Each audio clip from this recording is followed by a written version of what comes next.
So US government debt, UK government debt, European government debt, and the Western Hemisphere government debt is out of control. That's going to lead to a boom and then bust.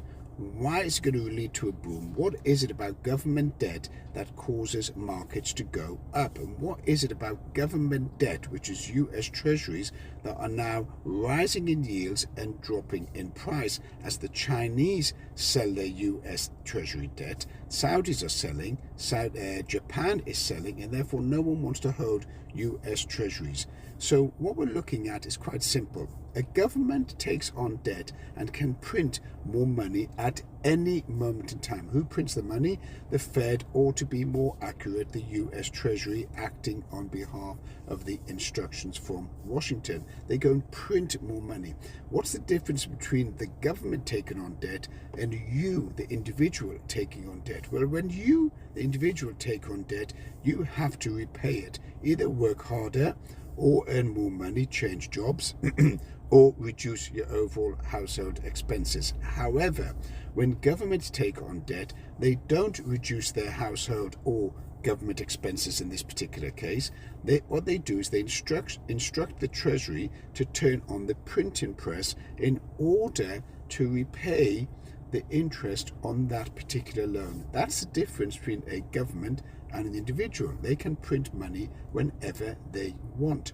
Now, that printing of the money is going to cause liquidity. What's liquidity? It's a rise in M2. It's a rise in overall money flowing around the economy. M2 is one of the measures whereby M1 is cash in the market, M2 is cash plus savings held in banks. It raises the overall liquidity, and that liquidity, that money, is going to find a home.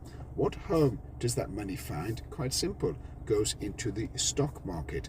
But as the stock markets rise, then the bond prices will fall and the yields on those bonds will rise also, which means there's less and less value in your money as more money is printed. The more money that's printed, the lower the value of that individual note.